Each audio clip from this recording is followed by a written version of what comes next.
Oxes potash और छोटे द्वीप की ओर सब बच गए। लेकिन जब वे छोटे द्वीप के करीब आ गए, शार्क ने फिर से हमला कर दिया और इस बार उसने बचाव राफ्ट को भी काट दिया। लेकिन लिसा हार नहीं मान सकती। अगर वो पानी में गिरी तो उसकी जान चली जाएगी। फिर उसने अपनी पूरी कोशिश की और क्षतिग्रस्त लाइफ राफ्ट को खेने लगी। छोटा सा द्वीप नजर आने पर लिसा तुरंत लाइफ राफ्ट से कूद गई। फिर तेजी से द्वीप पर लकड़ी के बेड़े की ओर तैर गई और आखिरकार जब शार्क आ गए तो सफलतापूर्वक लकड़ी के बेड़े पर चढ़ गई। शार्क मजबूरी में कुछ समय के लिए तैरकर चली गई, लेकिन ये छोटा द्वीप चढ़ने योग्य नहीं था। लिसा सिर्फ लकड़ी के बेड़े पर कुछ समय के लिए छुप सकती थी। उसने लकड़ी के बक्से में पट्टी ढूंढी, पहले घायल हाथ को बांधा, फिर एक बोतल अतिरिक्त पानी लेकर पानी की कमी पूरी की। उसने वायरलेस से बचाव दल से संपर्क किया, पर वायरलेस में कोई जवाब नहीं आया। फिर उसने एक सिग्नल गन ढूंढी और उसने तुरंत आकाश की ओर एक गोली चलाई।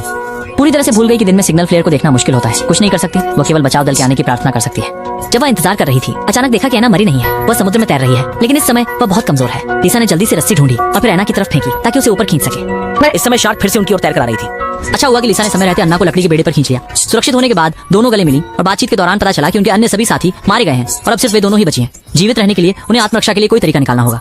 उसी समय वायरलेस रेडियो से अचानक एक आवाज आई। दरअसल ये एक नाव थी जिसने लिसा की सहायता की पुकार सुनी। इसे सुनकर दोनों बहुत खुश हो गईं। अब वे आखिरकार बचाए जा सकते थे।